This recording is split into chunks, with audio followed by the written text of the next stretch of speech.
അപ്പോസ്തല പ്രവൃത്തിയുടെ പുസ്തകം 24-ാം അധ്യായം 15-ാമത്തെ വാക്യം. നീതിമാന്മാരുടെയും നീതികെട്ടവരുടെയും പുനരുത്ഥാനത്തെ ഞാനും കാത്തിരിക്കുന്നു. ഇതാണ് ആ വാക്യത്തിൻ്റെ രത്നച്ചുരുക്കം. അപ്പോസ്തലനായിരിക്കുന്ന പൗലോസിൻ്റെ പ്രസിദ്ധമായിരിക്കുന്ന പ്രസ്താവനകളിൽ വളരെ ആകർഷണീയമായിരിക്കുന്ന ഒരു സന്ദേശമാണ് ആ വാക്യത്തിൽ നമുക്ക് ലഭ്യമാകുന്നത്. ഇന്ന് രാത്രി ഞാൻ ഈ പ്രഭാഷണം നടത്തുന്നത് എൻ്റെ മുമ്പിലുള്ള ക്രിസ്തു രക്തത്താൽ വേർപെട്ട് തിരുവചന അധിഷ്ഠിതമായ ആധ്യാത്മിക ജീവിതം ചെയ്യുന്ന സമൂഹത്തോടല്ല. അതിനപ്പുറമായി ഒരു സുവിശേഷകൻ എന്ന ഒരു പൊതുനാമത്തിൽ നിന്നുകൊണ്ട് സുവിശേഷത്തിൻ്റെ ആധികാരികതകൾ, ബൈബിളിനെക്കുറിച്ച് കൂടുതൽ അറിവില്ലാത്ത എൻ്റെ സമകാലികരായ സ്നേഹിതരോട്, സമസൃഷ്ടികളോട് അറിയിക്കുക എന്നുള്ളൊരു താല്പര്യത്തിലാണ് ഇന്ന് രാത്രി ഞാൻ ഈ പ്രഭാഷണത്തിന് വേണ്ടി ഇവിടെ നിൽക്കുന്നത്. എൻ്റെ മുമ്പിലുള്ള ഭക്തജനങ്ങൾ എന്നോട് കാണിക്കേണ്ട മാന്യത, ഇതേ ശാന്തതയിൽ തിരുവെഴുത്തിൻ്റെ വെളിപ്പാടുകൾ ഈ ദേശത്തിന് കൊടുക്കേണ്ടതിന് പ്രാർത്ഥനയിൽ സഹകരിക്കുക എന്നുള്ളത് മാത്രമാണ്. ആ പ്രാർത്ഥനയാണ് തിരുവചനത്തിൻ്റെ പ്രകാശനങ്ങൾ ഈ ഗ്രാമത്തിൽ മുഴങ്ങിക്കേൾക്കുവാൻ കാരണമാകുന്നത്. എൻ്റെ പഠനം, എൻ്റെ ധ്യാനം എന്നതിനെ കഴിഞ്ഞപ്പുറമായി പ്രാർത്ഥനയിൽ ഉരുത്തിരിയുന്ന ദൈവപ്രവൃത്തിയാണ് അനുഗ്രഹത്തിൻ്റെ അടയാളമായി നിലനിൽക്കേണ്ടത്. അതുകൊണ്ട് മറ്റ് കാര്യങ്ങളിലേക്ക് ശ്രദ്ധ ചെലുത്താതെ പ്രാർത്ഥനയുടെ ഒരു കരം തന്ന് എന്നോടുകൂടെ നിൽക്കണമെന്ന് ആവശ്യപ്പെട്ടുകൊണ്ട് തിരുവെഴുത്തിൻ്റെ ചിന്തകളിലേക്ക് പ്രവേശിക്കുകയാണ്. വിശുദ്ധ ബൈബിളിനെക്കുറിച്ച് ആകമാനമുള്ള ലോകത്തിന് വിവിധമായിരിക്കുന്ന കാഴ്ചപ്പാടാണ് ഉള്ളത്. ബൈബിളിനെക്കുറിച്ചുള്ള വീക്ഷണങ്ങൾ ഓരോ വ്യക്തികൾക്കും പല നിലകളിലാണ്, പല ഇടങ്ങളിലുള്ള സാഹചര്യത്തിൽ വെച്ച് നാം വിലയിരുത്തുമ്പോൾ ഏറ്റവും കുറഞ്ഞത് ബൈബിളിനെക്കുറിച്ച് ലഭ്യമാകുന്ന ഒരു പൊതുധാരണ ഒരു മതഗ്രന്ഥമാണ്, ഒരു സാഹിത്യ പുസ്തകമാണ് എന്നുള്ള ഒരു വീക്ഷണഗതിയിലാണ്. ഈ രണ്ട് കാര്യത്തെയും ഒരിക്കലും തെറ്റെന്ന് പറയാനായിട്ട് കഴിയുകയില്ല. പൊതുജനത്തിൻ്റെ അത്തരത്തിലുള്ള കാഴ്ചപ്പാട് ഒരു പരിധിവരെ ശരിയാണ്. എന്നാൽ അത് പൂർണ്ണമായ ഒരു വിലയിരുത്തലല്ല, അല്ലെങ്കിൽ ഒരു വീക്ഷണം, അതിൻ്റെ ഉത്തരം അത് പൂർണ്ണമല്ല എന്നും കൂടെ എനിക്കിവിടെ ഓർപ്പിക്കേണ്ടതായിട്ടുണ്ട്. പക്ഷേ അത്തരത്തിലുള്ള ഒരു വിശദീകരണത്തിന് വേണ്ടി, ബോധവൽക്കരണത്തിലേക്ക് വേണ്ടി ഞാൻ ഈ സമയം എടുക്കാനായിട്ട് താല്പര്യപ്പെടുന്നില്ല. എന്നാൽ ബൈബിൾ ഒരു മതഗ്രന്ഥമായോ സാഹിത്യ പുസ്തകമായോ നിങ്ങൾ വിലയിരുത്തുന്നതിൽ തെറ്റില്ല എന്ന് ഞാൻ പറഞ്ഞു. പക്ഷേ തെറ്റാണെന്നും ഓർപ്പിക്കുകയുണ്ടായി. പക്ഷേ വളരെ വിനയത്തോടുകൂടെ എനിക്ക് പൊതുലോകത്തോട് പറയേണ്ടതായ ഒരു കാര്യം, നിങ്ങൾ ആ കാര്യത്തെ ആ നിലകളിൽ വിലയിരുത്തിയാലും ബൈബിളിനെ ഒരു സാങ്കല്പിക പുസ്തകമായിട്ടോ, ഊഹാഭോഗങ്ങളുടെ രചനയായിട്ടോ, സങ്കല്പങ്ങളുടെ ഒരു ക്രോഡീകരണമായിട്ടോ, മറ്റൊരു ഭാഷയിൽ പറഞ്ഞാൽ ഇതിഹാസ താരങ്ങളെക്കുറിച്ചുള്ള ഒരു മിത്തായിട്ടോ ഒന്നും ഇതിനെ മനസ്സിലാക്കരുത്. അതിന് കാരണം ബൈബിളിൻ്റെ ഓരോ അവതരണങ്ങളും, ബൈബിൾ മുമ്പോട്ട് വെക്കുന്ന ഓരോ ആശയങ്ങൾക്ക് പിന്നിലും കൃത്യമായിരിക്കുന്ന ഉദ്ദേശശുദ്ധിയുണ്ട്. ആ ഉദ്ദേശശുദ്ധിയുടെ പൂർണ്ണത എന്ന് പറയുന്നത് മനുഷ്യവിമോചനമാണ്, മനുഷ്യത്വമാണ്, മാനവികതയാണ്. മനുഷ്യൻ്റെ 3 തലത്തിലുള്ള ഏറ്റവും പ്രധാനപ്പെട്ട വിഷയങ്ങളെ കേന്ദ്രീകരിച്ചുകൊണ്ട് നടത്തുന്ന ദൈവത്തിൻ്റെ ഇടപെടലുകളുടെ ചരിത്രമാണ് വിശുദ്ധ ബൈബിൾ എന്ന് പറയുന്നത്. ബൈബിളിൻ്റെ ആധികാരികതയിൽപ്പെട്ട, അല്ലെങ്കിൽ ബൈബിൾ വിഭാവനം ചെയ്യുന്ന 3 പ്രധാനപ്പെട്ട വിഷയമാണ് ഇന്ന് രാത്രിയിൽ എൻ്റെ പ്രഭാഷണത്തിൽ ഞാൻ ഉൾക്കൊള്ളിച്ചിട്ടുള്ളത് എങ്കിൽ പോലും അതിൽ ഒരു കാര്യം മാത്രമാണ് വിശദീകരണത്തിന് വേണ്ടി ഞാൻ തിരഞ്ഞെടുത്തിട്ടുള്ളത്. ബൈബിൾ വിഭാവനം ചെയ്യുന്ന ഒട്ടനവധി കാര്യങ്ങളുണ്ട്, ഒട്ടനവധി ആശയങ്ങളുണ്ട്. ഒരു കാര്യത്തിൽ മാത്രം കേന്ദ്രീകരിച്ച് നിൽക്കുന്ന ഒരു വസ്തുതയല്ല വിശുദ്ധ ബൈബിൾ. മനുഷ്യൻ എന്ന നിലയിൽ അവൻ അഭിമുഖീകരിച്ചു കൊണ്ടിരിക്കുന്ന സമസ്ത മേഖലകളിലും കൃത്യവും വ്യക്തമായിരിക്കുന്ന ഇടപെടലുകൾ നടത്തുവാൻ കഴിവുള്ള, കരുത്തുറ്റ, കാതലായ സന്ദേശങ്ങൾ കൊണ്ട് നിബിഡമാണ് വിശുദ്ധ ബൈബിൾ എന്ന് പറയുന്നത്. ബൈബിളിനെ മാറ്റി നിർത്തിക്കൊണ്ട് മനുഷ്യ ജീവിതത്തിൻ്റെ ഗതിവിഗതികളുടെ ചരിത്രം പഠിക്കാനായിട്ട് ഒരിക്കലും സാധിക്കുകയില്ല. അത്രയധികം സ്വാധീനിക്കപ്പെട്ടിട്ടുള്ള ഒരു മഹത് ഗ്രന്ഥമാണ് വിശുദ്ധ ബൈബിൾ. ബൈബിൾ എന്നൊരു പേര് ആധുനിക ലോകത്തിലാണ് ലഭ്യമായിട്ടുള്ളത്. ജോൺ വിക്ലിഫ് എന്ന് പറയുന്ന ഒരു മനുഷ്യനാണ് അത്തരത്തിലൊരു പേര് ഇതിന് സമ്മാനിച്ചത്. പക്ഷേ ബൈബിളിനുള്ളിൽ തന്നെ ബൈബിളിനെ കുറിച്ചുള്ള പേരുണ്ട്. അതിലേറ്റവും സുപ്രധാനമായ 2 പേരാണ്. ഒന്ന് തിരുവെഴുത്ത് എന്ന് പറയുന്നത്. തിരുവെഴുത്ത് എന്ന ഭാഷ നിലനിൽക്കുന്നത് രാജ കൊട്ടാരവുമായി, രാജപദവിയുമായി, രാജ അധികാരവുമായി ബന്ധപ്പെട്ടുള്ള സാഹചര്യത്തിലാണ്. ഒരു രാജാവിൻ്റെ കൽപ്പനകളെ, അദ്ദേഹത്തിൻ്റെ നിയമസംഹിതകളെ, അദ്ദേഹത്തിൻ്റെ വാക്കുകളെ തിരുവെഴുത്ത് എന്ന നിലയിലാണ് നമുക്ക് മനസ്സിലാക്കാൻ കഴിയുന്നത്. അപ്പോൾ ദൈവമെന്ന് പറയുന്ന സമസ്യ ഈ ബൈബിളിൻ്റെ കേന്ദ്രബിന്ദുവായിട്ട് നിലനിൽക്കുന്നത് കൊണ്ട് ആ ദൈവത്തിൻ്റെ വാക്കുകൾ, മനുഷ്യനോടുള്ള ബന്ധത്തിലുള്ള അവതരണങ്ങൾ, ആ വാക്കുകൾക്ക് വചനമെന്ന മറ്റൊരു പേര് വ്യാഖ്യാനിക്കപ്പെടുന്നു എങ്കിൽ പോലും തിരുവെഴുത്ത് എന്ന് പറയുന്ന മനോഹരമായ പദത്തിൽ കൂടെ നമുക്ക് മുമ്പിൽ വിഭാവനം ചെയ്തിട്ടുണ്ട്. രണ്ടാമത്തെ കാര്യം, വിശുദ്ധ ബൈബിളിനെ അരുളപ്പാടിൻ്റെ ഗ്രന്ഥമെന്നാണ് പറഞ്ഞിട്ടുള്ളത്. അരുളപ്പാട് എന്ന് പറയുന്നത് അധികാരമുള്ളൊരു മനുഷ്യൻ നടത്തുന്ന പ്രഖ്യാപനത്തിനാണ് അരുളപ്പാട് എന്ന് പറയുന്നത്. അത് കേവലം ഒരു ഭാഷയായിരിക്കില്ല, വാക്കുകളായിരിക്കില്ല. അതിന് പിന്നിൽ എല്ലാ വിധത്തിലുമുള്ള അധികാരങ്ങൾ നിലനിൽക്കുന്നു എന്നുള്ളതാണ് അതിൻ്റെ മറ്റൊരു പ്രധാനപ്പെട്ട വശം.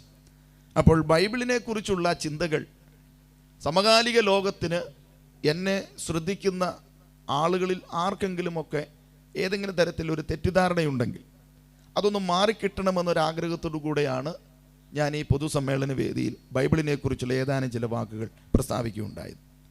ബൈബിൾ വിഭാവനം ചെയ്യുന്ന 3 പ്രധാനപ്പെട്ട കാര്യം: 1 പാപമോചനം, 2 മരിച്ചവരുടെ പുനരുത്ഥാനം, 3 യേശുക്രിസ്തു എന്ന് പറയുന്ന അതുല്യനായിരിക്കുന്ന അവതാരത്തിൻ്റെ ഭൂമിയിലേക്കുള്ള 2ാമത്തെ പ്രത്യക്ഷത. ഈ 3 കാര്യവും വിശുദ്ധ ബൈബിളിൻ്റെ കേന്ദ്ര സന്ദേശമായിട്ട് നിലനിൽക്കുന്നു. എന്നാൽ ഈ 3 കാര്യത്തിലെ 2 പ്രധാനപ്പെട്ട കാര്യം ഏറ്റവും അധികം പരാമർശിക്കപ്പെട്ടിട്ടുള്ള ഒരു ഭാഗമാണ് ബൈബിളിൻ്റെ 2ാം ഭാഗമായിരിക്കുന്ന പുതിയ നിയമം എന്ന് പറയുന്ന ഭാഗം. അപ്പോൾ 2ാം ഭാഗമെന്ന് ഞാനിവിടെ അഭിപ്രായപ്പെടുമ്പോൾ ബൈബിളിന് ഒരു പ്രഥമ ഭാഗവും കൂടെയുണ്ട്. അതിനെ പഴയ നിയമം എന്നാണ് വിളിച്ചിട്ടുള്ളത്. ആ പഴയ നിയമത്തിൻ്റെ വെളിച്ചത്തിലാണ് ബൈബിൾ ഒരു മതഗ്രന്ഥമായിട്ട് അവതരിപ്പിക്കപ്പെടുന്നത്. അതിന് കാരണം ആ പഴയ നിയമത്തിൻ്റെ 39 പുസ്തകങ്ങളിലായി നിറഞ്ഞു നിൽക്കുന്ന ഒരു കഥാപാത്രമാണ് യഹൂദൻ എന്ന് പറയുന്ന ഒരു സമൂഹം. ആ യഹൂദൻ എന്ന് പറയുന്ന സമൂഹത്തിൻ്റെ ആവിർഭാവം, ജീവിത രീതി, സംസ്കാരം, രാഷ്ട്രീയ വ്യവസ്ഥ, ചിന്താഗതികൾ, അവരുടെ നിയമങ്ങൾ, ആചാരാനുഷ്ഠാനങ്ങൾ, വസ്ത്രധാരണം, ഭക്ഷണം, സംസ്കാരം, അങ്ങനെ തുടങ്ങുന്ന നിരവധി കാര്യങ്ങൾ കൊണ്ട് സമ്പുഷ്ടമാണ്.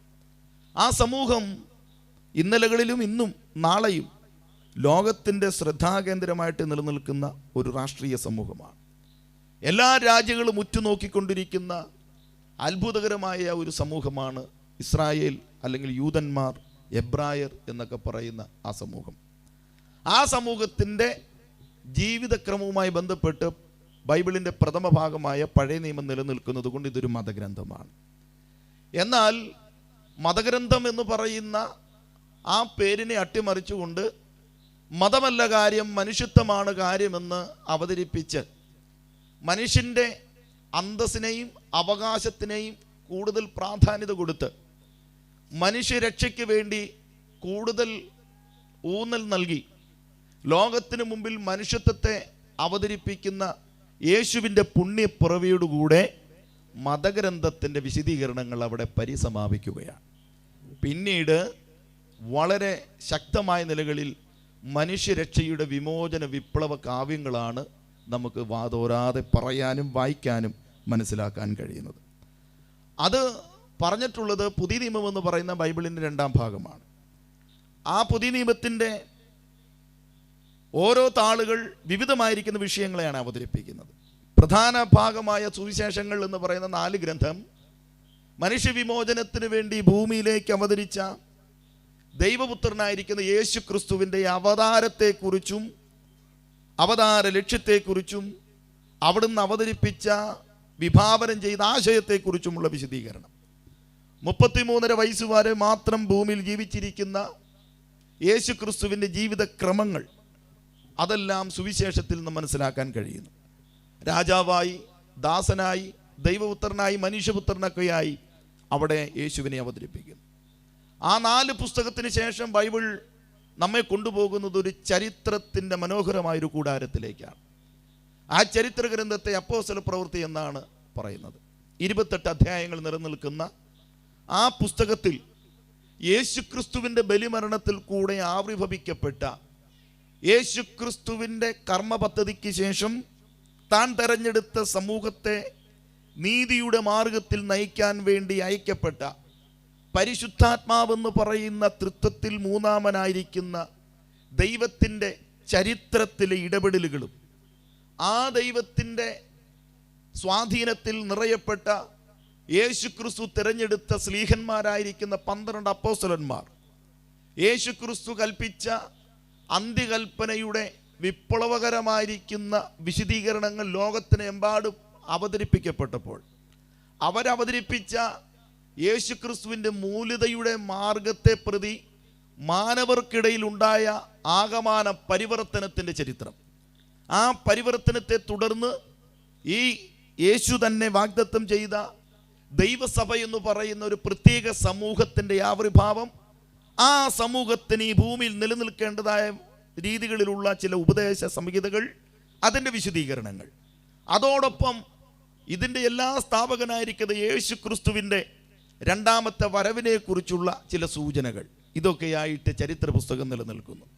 3-ാം ഭാഗം ലേഖനങ്ങൾ എന്ന് പറയുന്ന 21 പുസ്തകങ്ങളുടെ ഒരു ഗ്രന്ഥശേഖരമാണ്. അതിൽ വ്യക്തികളോടുള്ള സന്ദേശം, പ്രസ്ഥാനത്തോടുള്ള സന്ദേശം, ലോകത്തോടുള്ള സന്ദേശം എന്നീ നിലകളിലൊക്കെ ആ ഉപദേശത്തിൻ്റെ വിശദീകരണങ്ങൾ നമുക്ക് മനസ്സിലാക്കാൻ കഴിയും. അത് ലേഖനങ്ങൾ എന്നൊരു പേരോട് കൂടെയാണ് അറിയപ്പെടുന്നത്.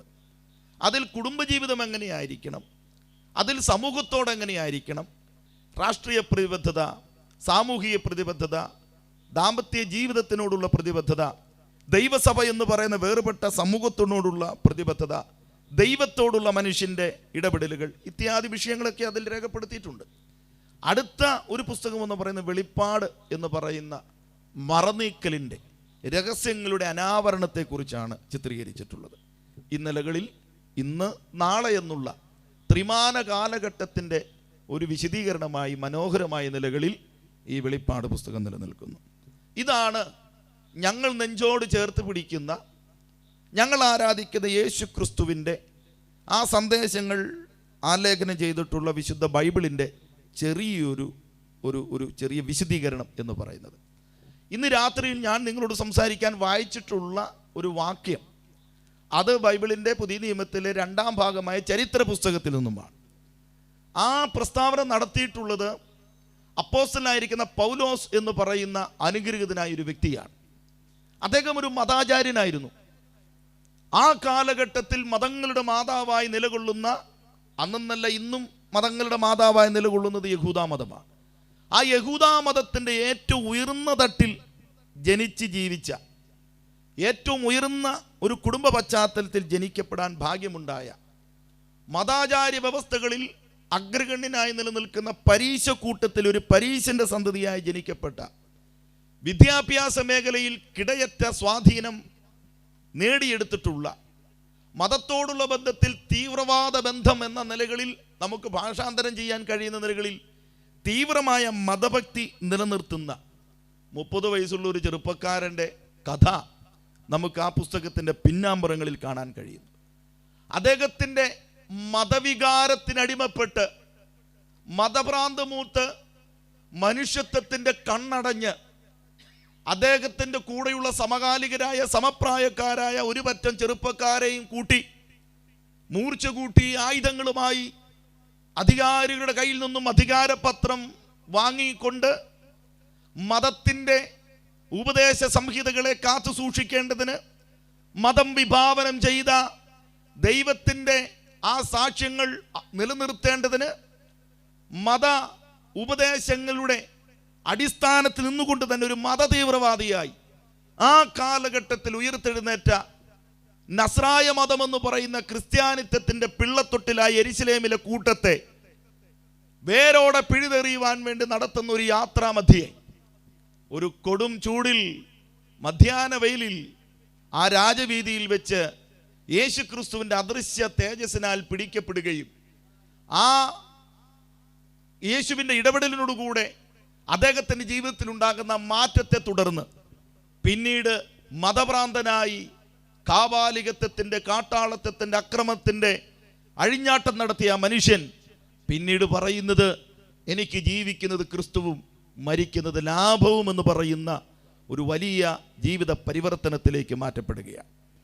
നേരിട്ട് അദ്ദേഹം യേശുവിനെ ആക്ഷരിക കണ്ണുകൊണ്ട് കണ്ടോ ഇല്ലയോ എന്നുള്ളത് തീർച്ചപ്പെടുത്തുന്നില്ല. പക്ഷെ അദ്ദേഹം പറയുന്നു ഞാൻ കണ്ടു. അദ്ദേഹം പറയുന്നത് ഞാൻ ശബ്ദം കേട്ടു. പക്ഷെ പിന്നീട് അദ്ദേഹം പറയുന്നു ഞാൻ എൻ്റെ ആത്മകണ്ണുകൾ കാണുന്നു എന്നുള്ള ഒരു അനുഭവത്തിൻ്റെ കുറിപ്പും നമുക്ക് മനസ്സിലാക്കാൻ കഴിയുന്നു അദ്ദേഹത്തിൻ്റെ വിവിധ എഴുത്തുകളിൽ നിന്നും. ഉണ്ടായ ഒരു അനുഭവത്തിൻ്റെ വിശദീകരണമാണ്. ആ അനുഭവത്തെ മതപശ്ചാത്തലങ്ങൾക്കോ രാഷ്ട്രീയ അധികാരങ്ങൾക്കോ തത്വസംഹിതകൾക്കോ താൻ പഠിച്ചെടുത്തിട്ടുള്ള ആയോധന മുറകൾക്കോ മറ്റു സ്വാധീനങ്ങൾക്കോ മാറ്റിയെടുക്കാൻ കഴിയുന്ന അനുഭവമായിരുന്നില്ല. അദ്ദേഹത്തിൻ്റെ ജീവിതത്തിലുണ്ടായ ആകമാനമായ പരിവർത്തനം അദ്ദേഹത്തിനൊരു പുതു മനുഷ്യനിലേക്കും പുതു ആശയത്തിലേക്കും പുതുജീവനിലേക്കും നയിക്കുകയാണ്. പിന്നീട് അദ്ദേഹം തൻ്റെ പൂർവ്വകാലങ്ങളിലെ സകല പാരമ്പര്യങ്ങളും വിട്ടെറിഞ്ഞിട്ട് ആ പാരമ്പര്യങ്ങളെയെല്ലാം അദ്ദേഹം ചപ്പ് ചവറ എന്ന് പറയുന്ന ഒരു വാക്കിൽ ഒതുക്കി ക്രിസ്തുവിൽ കൂടെ ലഭ്യമായിരിക്കുന്ന മഹത്തായ ജീവിതത്തിനെ കൂടുതൽ ആ ഊന്നൽ കൊടുത്ത് അതിൽ പ്രശംസിച്ചുകൊണ്ട് ക്രിസ്തു വിഭാവനം ചെയ്ത മനുഷ്യരക്ഷയുടെ ശരിയായ ഒരു വിളംബരകനായി പ്രചാരകനായി അദ്ദേഹത്തിൻ്റെ തുടർ കാലഘട്ടങ്ങൾ മുമ്പോട്ട് കൊണ്ടുപോവുകയാണ്. അദ്ദേഹം അവതരിപ്പിക്കുന്ന ക്രിസ്തീയ ആശയത്തിൻ്റെ ക്രിസ്തു സന്ദേശത്തിൻ്റെ പ്രധാനപ്പെട്ട ഒരു സന്ദേശമായിരുന്നു മരിച്ചവരുടെ പുനരുത്ഥാനം എന്ന് പറയുന്നത്. ആ പുനരുത്ഥാനത്തെക്കുറിച്ച് അദ്ദേഹം സാക്ഷ്യം പറയാനുള്ള കാരണം യേശു ക്രിസ്തു എന്ന് പറയുന്ന അതുല്യനായിരിക്കുന്ന വ്യക്തി മരിച്ചിട്ട് മൺമറഞ്ഞു പോയ കേവലം ഒരു സ്മാരകമായ ഓർമ്മയായ ഒരു ചിത്രം മാത്രമല്ല, ചരിത്രത്തിലേക്ക് മരണത്തെ ഭേദിച്ചുകൊണ്ട് ഉയർത്തെഴുന്നേറ്റ് വന്നിട്ട് ഞാൻ അടക്കമുള്ള അഥവാ പൗലോസ് അടക്കമുള്ള സമകാലികരായ ഒട്ടനവധി ആളുകളുടെ ജീവിതത്തിന് രൂപാന്തരം വരുത്തുന്നവനായി ഇന്നും ജീവിക്കുന്നുവെന്നുള്ള വ്യക്തതയുടെ അറിവിൽ നിന്നുകൊണ്ടാണ് മരിച്ചവർക്കൊരു പുനരുത്ഥാനമുണ്ട് എന്നുള്ളതായ വസ്തുതയെ അദ്ദേഹം തൻ്റെ വാക്കിൽ കൂടെയും അനുഭവത്തിൽ കൂടെയും അവതരിപ്പിക്കുന്നത്.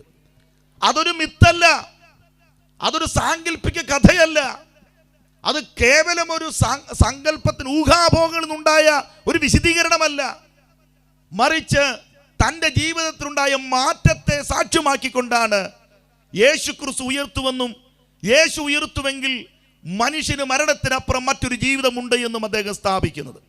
അദ്ദേഹം മാത്രമല്ല ഇത് അവതരിപ്പിക്കുന്നത്. യേശു ക്രിസ്തു തിരഞ്ഞെടുത്ത ശിഷ്യവൃന്ദങ്ങളിൽ പ്രധാനികളായ പത്രോസ് അടക്കമുള്ള എല്ലാ ശിഷ്യവൃന്ദങ്ങളും യേശു ക്രിസ്തുവിൻ്റെ മരണത്തിന് ശേഷം അദ്ദേഹം ഒലിവുമലയിൽ നിന്നും സ്വർഗത്തിലേക്ക് എടുക്കപ്പെടുന്ന ആ സമയങ്ങൾ മുതൽ പിന്നീടുള്ള കാലഘട്ടങ്ങളെല്ലാം ശ്ലീഹന്മാരുടെ പ്രഭാഷണ വിഷയമെല്ലാം യേശു ക്രിസ്തുവിൻ്റെ രണ്ടാമത്തെ വരവായിരുന്നു. മരിച്ചിട്ട് ഉയർക്കാത്ത യേശുവിനെ രണ്ടാമത് വരുമെന്ന് പറയാനായിട്ട് കഴിയുമോ? ഇല്ല.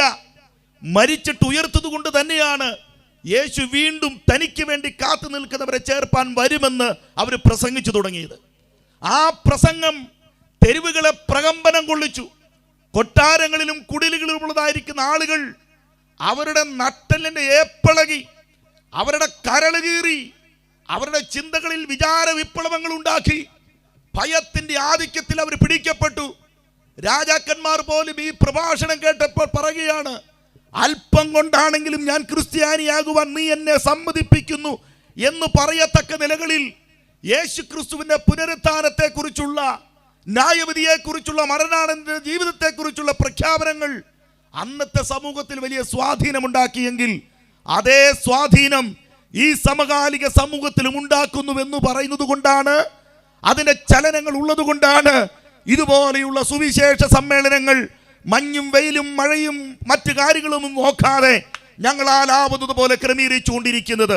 അതിന് കാരണം ഈ അമ്പരച്ചോട്ടിൽ പാരിൻ പരപ്പിൽ തീർന്നു പോകുന്നതല്ല മനുഷ്യ ജീവിതം എന്ന് പറയുന്നത്. മരണമെന്ന് പറയുന്ന അവസ്ഥ മനുഷ്യന്റെ ജീവിതത്തിന്റെ അവസാനമല്ല. മരണത്തിനപ്പുറം മനുഷ്യന് മറ്റൊരു ജീവിതമുണ്ട് എന്നുള്ള കൃത്യതയാകുന്ന തെളിവിന്റെ അടിസ്ഥാനത്തിലാണ് ഞങ്ങൾ ഇത് വിളിച്ചു പറയുവാനായി താല്പര്യപ്പെടുന്നത്. അതിപ്പോൾ മത്തായി ആണെങ്കിലും മമ്മദാണെങ്കിലും മാധവനാണെങ്കിലും മരണമെന്ന് പറയുന്നത് സത്യമാണ്. മരിച്ചാൽ ഒരു പുനരുത്ഥാനമുണ്ട് എന്നുള്ളതൊരു യാഥാർത്ഥ്യമാണ്. പക്ഷേ ആ പുനരുത്ഥാനം എന്ന് പറയുന്ന പ്രക്രിയ നടക്കുമ്പോൾ ആ പുനരുത്ഥാനത്തിന്റെ പ്രക്രിയയിൽ കൂടെ അടുത്ത തലം എന്ന് പറയുന്നത് രണ്ട് ഭാഗമാണ്. ആ രണ്ട് ഭാഗത്തിൽ നിങ്ങൾ എവിടെ എത്തുമെന്നൊരു ചോദ്യമാണ് ഓരോ സുവിശേഷ പ്രഭാഷണത്തിൽ കൂടെയും ഞങ്ങൾ പ്രേക്ഷകർക്ക് മുമ്പിൽ അവതരിപ്പിക്കുന്നത്. ഈ സന്ദേശം കേൾക്കുമ്പോൾ സ്നേഹിത, വഴിയരികിലോ വാഹനത്തിലോ വീടുകളിലോ മറ്റ് എവിടെയെങ്കിലുമൊക്കെ നിന്ന് ഇത് കേൾക്കുമ്പോൾ നിനക്കൊരു മരണമുണ്ടെന്നൊരു സത്യാവസ്ഥയെക്കുറിച്ച് തിരിച്ചറിയുകയും മരണത്തിനപ്പുറം മറ്റൊരു ജീവിതമുണ്ടെന്നുള്ള യാഥാർത്ഥ്യങ്ങളിലേക്ക് വരികയും ആ ജീവിതം എവിടെ ചിലവഴിക്കണമെന്ന് നിങ്ങൾ തീരുമാനിക്കാൻ ചെയ്യുവാൻ ഈ യോഗത്തിന്റെ പ്രഥമ രാത്രിയിൽ ഒരു സുവിശേഷൻ എന്ന നിലയുന്നുകൊണ്ട് ദേശത്തോട് ബുദ്ധി ഉപദേശിക്കുവാൻ ഈ വേദിയെ ഞാൻ ഇവിടെ ഉപയോഗിക്കുന്നു. ആയതിലേക്ക് വിളിക്കപ്പെട്ട എൻ്റെ മുമ്പിലുള്ള വിശുദ്ധന്മാർക്കായി ഞാൻ നന്ദിയോടെ ദൈവത്തിന് സ്തോത്രം ചെയ്യുകയാണ്. നമ്മുടെ കരമുയർത്തി കർത്താവിന് ഒരു ഹല്ലേലൂയ പറയാം. യേശു ക്രിസ്തു മരിച്ചവരിൽ നിന്ന് ഉയർത്തെഴുന്നേറ്റു എന്നുള്ളതായിരിക്കുന്ന ആശയമായിരുന്നു ക്രിസ്ത്യാനിത്വത്തിന്റെ പിള്ളത്തൊട്ടിലായിരിക്കുന്ന യെരുശലേമിൽ കൂടി വന്ന അന്നത്തെ ശിഷ്യന്മാരുടെ സമൂഹം ഈ പ്രഖ്യാപനം പരസ്യമായി നടത്തിയതുകൊണ്ട് മരണമെന്ന് പറയുന്ന അവസ്ഥകൾക്ക് മുമ്പിൽ വിധേയപ്പെടേണ്ടതായിട്ട് വന്നത്. രാഷ്ട്രീയത്തിൽ മതം കലർന്നു, മതത്തിൽ രാഷ്ട്രീയം കലർന്നു. അങ്ങനെ രാഷ്ട്രീയക്കാരും മതമേലാളന്മാരും സാമൂഹിക ദ്രോഹികളുമെല്ലാം ഒന്നോടൊന്ന് കരങ്ങൾ കോർത്തു പിടിച്ചുകൊണ്ട് നസ്രായ മാർഗത്തെ ഇല്ലാതാക്കുവാനുള്ള എല്ലാ പരിശ്രമങ്ങളും നടത്തിയപ്പോഴും അവരുടെ പരിശ്രമങ്ങൾക്ക് മുമ്പിൽ, അവർ ഉയർത്തിപ്പിടിച്ച മൂർച്ചയേറിയ വാളുകൾക്ക് മുമ്പിൽ ക്രിസ്തു എന്ന് പറയുന്ന ചരിത്ര പുരുഷനെ തള്ളിപ്പറയാതെ അവനെ അവസാന ശ്വാസം വരെ ഉയർത്തി പറയുവാൻ ആദ്യ പിതാക്കന്മാർക്കുണ്ടായ പ്രചോദനമെന്ന് പറയുന്നതിന്റെ കാരണം മരണത്തിനപ്പുറം മറ്റൊരു ജീവിതമുണ്ടെന്നുള്ള ആത്മീയ തിരിച്ചറിവായിരുന്നു. എന്ന് പറഞ്ഞാൽ ക്രിസ്തു വിഭാവനം ചെയ്ത രക്ഷയുടെ മാർഗം മരണം കൊണ്ട് അവസാനിക്കുന്നതല്ല, മരണത്തിനപ്പുറത്തേക്ക് നയിക്കുന്ന ഒരു മാർഗമാണ്. മരണം ഒരു ഭക്തനെ ഒരിക്കലും പരാജയപ്പെടുത്തുന്നില്ല, അവനെ മനസ്സിനെ ക്ഷീണിപ്പിക്കുന്നില്ല. മരണം ഏത് വിധത്തിൽ നമുക്ക് മുമ്പിലേക്ക് രംഗപ്രവേശനം ചെയ്താലും ഹേ മരണമേ നിന്റെ ജയം എവിടെ എന്ന് ചോദിച്ചുകൊണ്ട് മരണത്തിന്റെ ആഴക്കയങ്ങളിൽ നിന്നും യേശു ക്രിസ്തു വിഭാവനം ചെയ്ത ദൈവരാജ്യത്തിന്റെ അമൂല്യമായ അനുഭവത്തിലേക്ക് ഉയർത്തു വരുമെന്നുള്ളൊരു പ്രത്യാശ ഞങ്ങളുടെ ഉള്ളത്തിലുള്ളത് കൊണ്ട് ഇന്ന് രാത്രി മരണം അതിന്റെ മരണപ്പെയ്ത്ത് നടത്തിയാലും അതിനു മുമ്പിൽ ഞങ്ങൾ നെഞ്ചും നെറ്റും വിടുത്ത് പിടിക്കുവാൻ കാരണം ക്രിസ്തു ഉയർത്തുമെന്നുള്ള ഭാഗ്യകരമായ പ്രത്യാശ ഞങ്ങളുടെ ഹൃദയത്തിലുള്ളത് കൊണ്ടാണ്. ഇന്ന് രാത്രിയിൽ സ്നേഹിത, നിർമ്മല സുവിശേഷത്തിന്റെ അവതരണത്തിന്റെ ഭാഗമായി ഒരൊറ്റ ചോദ്യം ചോദിക്കുന്നു. ഇന്ന് രാത്രി നീ മരണപ്പെട്ടാൽ നിന്റെ നിത്യത നീ എവിടെ ചിലവഴിക്കും? ഇന്ന് രാത്രി നിന്റെ പ്രാണന ദൈവം തിരികെ ചോദിച്ചാൽ നീ ഒരുക്കി വെച്ചതെല്ലാം ആർക്കാകും? കെട്ടിപ്പിടിച്ചും വെട്ടിപ്പിടിച്ചും നീ നേടിയിട്ടുള്ളതായിരിക്കും സകല വസ്തുതകളും ഒരു പ്രളയത്തിലോ കോവിഡിലോ മഹാമാരിയിലോ ഒരു പെരുമഴയിലോ തീർന്നു പോകുമ്പോൾ തീർന്നു പോകാത്ത മകത്തായിരിക്കുന്ന ഒരു സമ്പാദ്യത്തിലേക്ക് വരേണ്ടതിന് ഇന്ന് രാത്രി മരണത്തിനപ്പുറമുള്ള ജീവിതം വിഭാവനം ചെയ്ത ക്രിസ്തുവിന്റെ ക്രൂശിന്റെ ചുവട്ടിലേക്ക് ഇന്ന് രാത്രി ഉച്ചഭാഷണ സഹായത്തോടെ ഞാൻ നിങ്ങളെ സാദരം സ്വാഗതം ചെയ്യുകയാണ്. അത് തിരിച്ചറിയാൻ കഴിഞ്ഞില്ലെങ്കിൽ ഈ ഭൂമിയിലെ മനോഹരമായിരിക്കുന്ന ജന്മം അർത്ഥശൂന്യമായി പോകുമെന്നും കൂടെ ഓർപ്പിക്കാൻ ഈ സമയം ഞാനിവിടെ വിനിയോഗിക്കുകയാണ്. സത്യം പറഞ്ഞാൽ എനിക്ക് ആഗ്രഹമുണ്ട്, ഉപവാസ പ്രാർത്ഥനയുടെ മൂർച്ചയേറിയ ആത്മാവിൻ്റെ ആ ചൂട് പിടിച്ച അനുഭവത്തിലിരിക്കുന്ന ദൈവജനത്തോട് ഒരു പ്രസംഗം വേറൊരു തരത്തിൽ നടത്തിയാൽ ആരാധനയുടെ ഒരു കൊടുങ്കാറ്റ് ഇവിടെ ഉയരും, അന്യഭാഷകൾ ഇവിടെ തോരാമഴയായിത്തീരും, കയ്യടിയുടെ പ്രവാഹങ്ങൾ ഉണ്ടാകും. അങ്ങനെ ഒരു ആത്മീയ അന്തരീക്ഷത്തിൻ്റെ ചൂടുപിടിച്ച അനുഭവങ്ങൾ ഈ തണുത്ത കാലാവസ്ഥയിൽ നിന്ന് കത്തുമെന്ന് എനിക്കറിയാം. പക്ഷേ അത് ദൈവജനത്തിന് മാത്രമേ ആകുന്നുള്ളൂ. പൊതുലോകം ഇത് കണ്ട് കണ്ണുമിഴിക്കുമെന്നുള്ളതല്ലാതെ അതിനെക്കുറിച്ചൊന്നും തിരിച്ചറിയാൻ കഴിയുന്നില്ല. എന്നാൽ ആത്മാവിൽ ചൂടുപിടിച്ചിരിക്കുന്ന ദൈവജനത്തെ സാക്ഷ്യമാക്കി തണുത്തും മരച്ചും മണ്ണടിഞ്ഞു കിടക്കുന്ന മരണത്തിന് വേണ്ടി കാലും നീട്ടിയിരിക്കുന്ന സമൂഹത്തോട് മരണത്തിനപ്പുറമുള്ള ജീവിതത്തെക്കുറിച്ചുള്ള പ്രസ്താവന നടത്തിയാൽ നാം അനുഭവിക്കുന്ന ആത്മസാന്നിധ്യത്തിന്റെ അതുല്യമായ അനുഭവത്തിലേക്ക് ഇരുട്ടിന്റെ കോട്ടകളെ തകർത്ത്, പാരമ്പര്യത്തിന് മതിൽക്കെട്ടുകളെ തകർത്ത്, ആമേൻ, പാപത്തിന്റെ സ്വാധീന വലയത്തിൽ നിന്നും ഒരു പറ്റം ആളും കൂടെ കടന്നു വന്നാൽ അതല്ലേ ഉപവാസ പ്രാർത്ഥനയുടെ മറ്റൊരു അനുഗ്രഹം എന്ന് പറയുന്നത്. അങ്ങനെ പ്രതീക്ഷിക്കുന്നവരാരെങ്കിലും ഉണ്ടെങ്കിൽ ഇന്നു മുതൽ ആരംഭിച്ചിട്ടുള്ള സുവിശേഷ സമ്മേളനത്തിൽ ദേശത്തിൽ ചില കുടുംബങ്ങൾ, വ്യക്തികൾ വിടുവിക്കപ്പെടുമെന്നുള്ള ആത്മഭാരത്തിന്റെ പ്രതീക്ഷയോടെ കരമടിച്ച് നമുക്ക് അല്പസമയം ദൈവത്തെ ഒന്ന് മഹത്വപ്പെടുത്താം.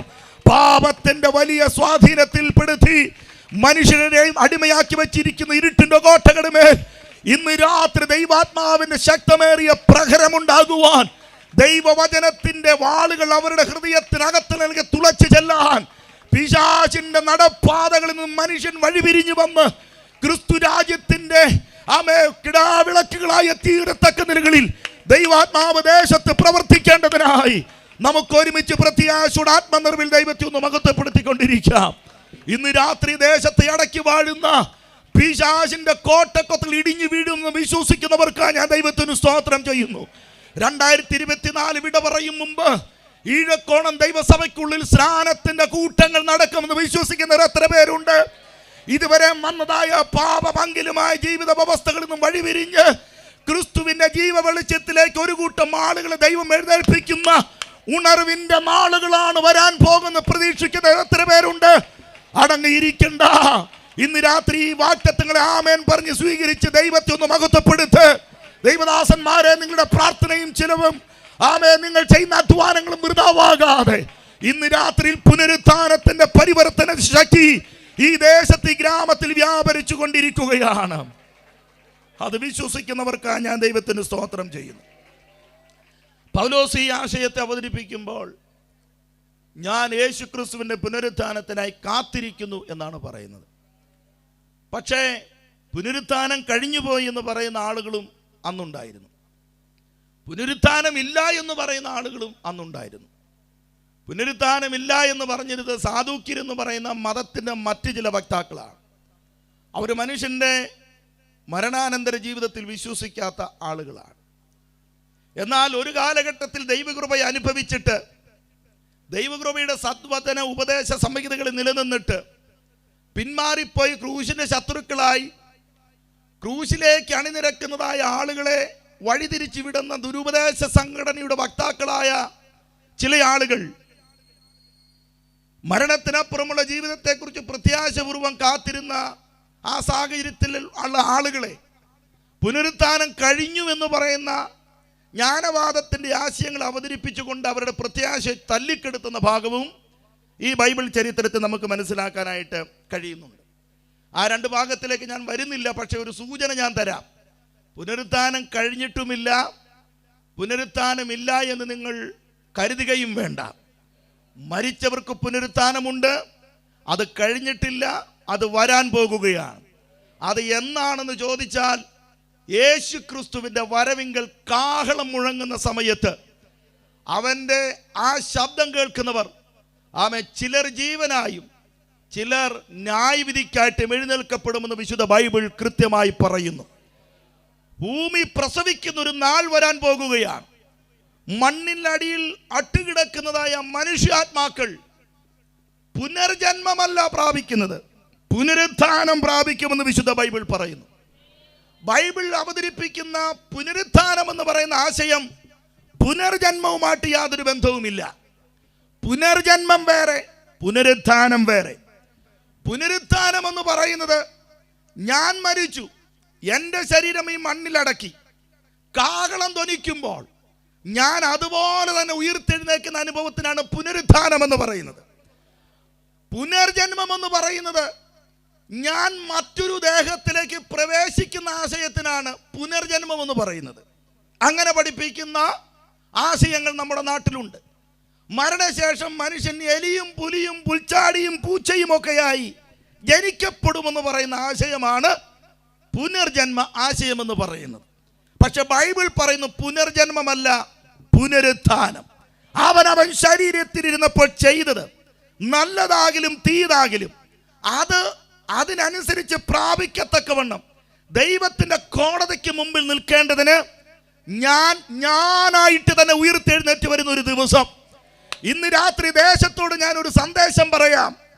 നിന്റെ മരണത്തിന് മുമ്പ് മാൻ പവറിന്റെയും മസിൽ പവറിന്റെയും മണി പവറിന്റെയും അകമ്പടിൽ നിന്നിട്ട് പ്രായത്തിന്റെ ചാബല്യത്തിലോ അധികാര ശ്രേണിയുടെ ബന്ധത്തിലോ പണക്കൊഴുപ്പിലോ തൻ്റെ ഇടത്തിലോ ആയുധ പരിശീലനത്തിന്റെ അറിവിലൊക്കെ നിന്നുകൊണ്ട് അഴിച്ചുവിടുന്ന അതിക്രമങ്ങളും അധാർമികതകളും ഒക്കെ ഈ ജീവിച്ചിരിക്കുന്ന കാലഘട്ടത്തിൽ ആരും ചോദ്യം ചെയ്യുകയോ അറസ്റ്റ് ചെയ്യുകയോ ശിക്ഷിക്കുകയോ ചെയ്തില്ലെന്ന് കരുതി അത്തരത്തിലൊരു ജീവിത സാഹചര്യത്തിൽ കൂടെ കടന്നുപോയി ഒടുവിൽ നീ മരിച്ചു.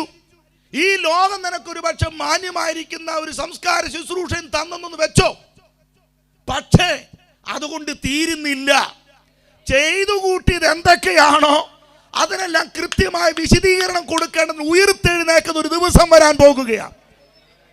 ഭാരതത്തിന്റെ ഭരണഘടനയ്ക്ക് അനുസരിച്ചുള്ള കുറ്റകൃത്യങ്ങളുടെ ശിക്ഷകൾ വിധിക്കത്തക്ക നിലകളിൽ ഇവിടെ താങ്കൾ ചെയ്ത കുറ്റകൃത്യങ്ങൾക്കനുസരിച്ച് പിടിക്കപ്പെടുകയോ ശിക്ഷിക്കപ്പെടുകയോ ചെയ്തില്ലെന്ന് കരുതി ദൈവത്തിന്റെ കോടതിക്ക് മുമ്പിൽ നിന്നും ഒഴിഞ്ഞു പോകാനായിട്ട് ഒരിക്കലും ഇടവരികയില്ല എന്ന ഭീകരമായ സത്യം ഇന്ന് രാത്രി ദേശത്തിലെ ചില ആളുകൾ തിരിച്ചറിയാൻ പരിശുദ്ധാത്മാവ് നിർബന്ധിക്കുന്നു.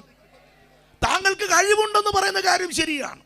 അറിവുമുണ്ട്, അധികാരവുമുണ്ട്, പണവുമുണ്ട്, വിദ്യാഭ്യാസമുണ്ട്, എല്ലാം ഉണ്ടെങ്കിലും അത് നന്മയ്ക്ക് വേണ്ടി വിനിയോഗിക്കാതെ അക്രമത്തിനും അരാജകത്വത്തിനും അധാർമികതയ്ക്കും വേണ്ടി അത് ചിലവഴിച്ചിട്ട് ഒടുവിൽ മരിക്കപ്പെടുകയാണെങ്കിൽ ആ മരണത്തിന് ശേഷം ചെയ്തു കൂട്ടിയ സകല അതിക്രമത്തിനും ദൈവത്തിന് മുമ്പിൽ എണ്ണി എണ്ണി ഉത്തരം കൊടുക്കേണ്ടതായി വരും. അന്ന് ദൈവത്തിന്റെ കയ്യിൽ വീഴുന്നത് ഭയങ്കരം. വിടുവിപ്പാൻ ആരും ഉണ്ടാകുകയില്ല. അന്ന് വിടുവിക്കപ്പെടാൻ മറ്റൊരു വഴി ഇല്ലാത്തത് കൊണ്ടാണ് ജീവനോടെ ഇരിക്കുമ്പോൾ ദൈവത്തിന് ന്യായവിധിയുടെ കരങ്ങളിൽ നിന്ന് ഒഴിവുള്ളവരായി തീരേണ്ടതിന് യേശു ക്രിസ്തു എന്ന് പറയുന്ന അതുല്യനായ വ്യക്തിയിൽ കൂടെ ദൈവം ഒരു വഴി തുറന്നിട്ടിരിക്കുന്നത്. ഇന്ന് രാത്രി ഞങ്ങൾ വിളിച്ചു പറയുന്നത് യേശു ക്രിസ്തു എന്ന് പറയുന്ന ജീവനുള്ള പുതുവഴിയെ കുറിച്ചാണ്. ന്യായവിധിയിൽ നിന്ന് വിമോചനം തരാൻ പര്യാപ്തമായി ഈ ഭൂമിയിലേക്ക് മനുഷ്യന്റെ പാപത്തിന് പരിഹാരം വരുത്തുവാൻ പകരക്കാരനായി ബലിമൃഗമായി അവതരിക്കപ്പെട്ട യേശു ക്രിസ്തുവിൽ കൂടെയല്ലാതെ ന്യായവിധിയിൽ നിന്നും ഒരു മനുഷ്യനും ഒരു ഒഴിവുണ്ടാകുകയില്ല. അതുകൊണ്ടാണ് ഞങ്ങളുടെ പിതാക്കന്മാർ പറഞ്ഞത് മറ്റൊരുത്തനിൽ രക്ഷയില്ല, രക്ഷിക്കപ്പെടാൻ ആകാശത്തിന് കീഴിൽ മനുഷ്യർക്കിടയിൽ യേശുവല്ലാതെ മറ്റൊരു നാമമില്ല എന്ന് പറയുന്നത്. അത് തന്നെ ഞങ്ങൾ ഇന്ന് രാത്രിയിലും ഇവിടെ പറയുന്നു. ന്യായവിധിയിൽ നിന്നും ഒഴിവാകുവാൻ ഒരേ ഒരു വഴി, അത് യേശു ക്രിസ്തു മാത്രമാണ് എന്ന് പറയുവാൻ ഞങ്ങൾക്ക് സന്തോഷമുണ്ട്. അത് ഞങ്ങളുടെ അനുഭവമാണ്. അപ്പോൾ മരിച്ചവരുടെ പുനരുത്ഥാനം അത് ഇവിടെ എന്നും തീരുന്ന 1-2 ദിവസങ്ങൾ കൊണ്ട് വിശദീകരിച്ച് തീർക്കാൻ കഴിയുന്നതായ കാര്യങ്ങളൊന്നുമല്ല. അതിൻ്റെ ആശയങ്ങൾ ഒരുപാടുണ്ട്, അതേറെയാണ്. അതുകൊണ്ട് പുനരുത്ഥാനം കഴിഞ്ഞുവെന്നോ പുനരുത്ഥാനമില്ല എന്നോ ചിന്തിച്ച് വ്യർത്ഥമായ ജീവിതം ചെയ്യേണ്ട. സമയം അധികമില്ല. ഒരു ഗ്യാരണ്ടിയും പറയാത്ത ജീവിതത്തിനുടമകളാണ് എല്ലാ മനുഷ്യരും. ആക്സിഡന്റ് ആണോ, രോഗമാണോ, പ്രകൃതി ദുരന്തമാണോ, എന്താണ് സംഭവിക്കുന്നത് അറിയാൻ പോകുന്നില്ല.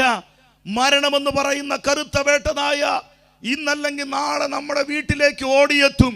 രംഗബോധമില്ലാത്ത കോമാളിയായ മരണം നമ്മുടെ ജീവിതത്തിലേക്ക് വന്നാൽ മരണത്തിനപ്പുറം ഒരു ജീവിതം ഉള്ളത് കൊണ്ട് അത്തരത്തിൽ അനുഭവത്തിലേക്ക് പോകും മുമ്പ് യേശു ക്രിസ്തു ഒരുക്കിയിരിക്കുന്ന രക്ഷാ പദ്ധതിയെ കുറിച്ച് തിരിച്ചറിയണമെന്ന് നിങ്ങളുടെ അമ്മയ്ക്ക് പിറക്കാതെ പോയ ഒരു സഹോദരൻ നിലയിൽ നിന്നുകൊണ്ട് ഒരു സുവിശേഷകനായ ലളിതാവതരണത്തിൽ കൂടെ ഞാൻ ഈ കാര്യം ബുദ്ധി ഉപദേശിക്കുകയാണ്.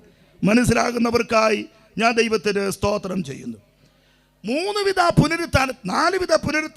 വിധ പുനരുത്ഥാനത്തെ കുറിച്ചാണ് വിശുദ്ധ ബൈബിൾ പഠിപ്പിക്കുന്നത്. ഒന്നാമത്തെ പുനരുത്ഥാനം ക്രിസ്തുവിൻ്റെ പുനരുത്ഥാനം. രണ്ടാമത്തെ പുനരുത്ഥാനം വിശ്വാസിയുടെ പുനരുത്ഥാനം. മൂന്നാമത്തെ പുനരുത്ഥാനം നീതി കെട്ടവരുടെ പുനരുത്ഥാനം. 3 പുനരുത്ഥാനമാണ്. പുനരുത്ഥാനത്തിൻ്റെ കേന്ദ്രമായിട്ട് നിലനിൽക്കുന്നത് യേശു ക്രിസ്തു തന്നെയാണ്. അതുകൊണ്ടാണ് അപ്പോസ്തലനായിരിക്കുന്ന പൗലോസ് കൊരിന്ത്യ സഭയ്ക്ക് ലേഖനം എഴുതുമ്പോൾ പറയുന്നത്, യേശു ക്രിസ്തു ഉയർത്തില്ലെങ്കിൽ ഞങ്ങളുടെ വിശ്വാസം തെറ്റാണ്. യേശു ക്രിസ്തു ഉയർത്തില്ലെങ്കിൽ ഞങ്ങളുടെ പ്രസംഗം തെറ്റാണ്. യേശു ക്രിസ്തു ഉയർത്തില്ലെങ്കിൽ ഞങ്ങൾ അനുശാസിച്ച് വന്നതായ ഈ രക്ഷാശാസ്ത്രത്തിൻ്റെ പ്രഖ്യാപനങ്ങളെല്ലാം തെറ്റായി മാറുകയാണ്. അതങ്ങനെ തെറ്റായി വരികയില്ലല്ലോ. അതിന് കാരണം യേശുക്രിസ്തു ഉയർത്തു എന്നുള്ളത് ഒരു യാഥാർത്ഥ്യമാണ്. എന്താണ് യേശുക്രിസ്തു ഉയർത്തു എന്നുള്ളതിൻ്റെ തെളിവ്?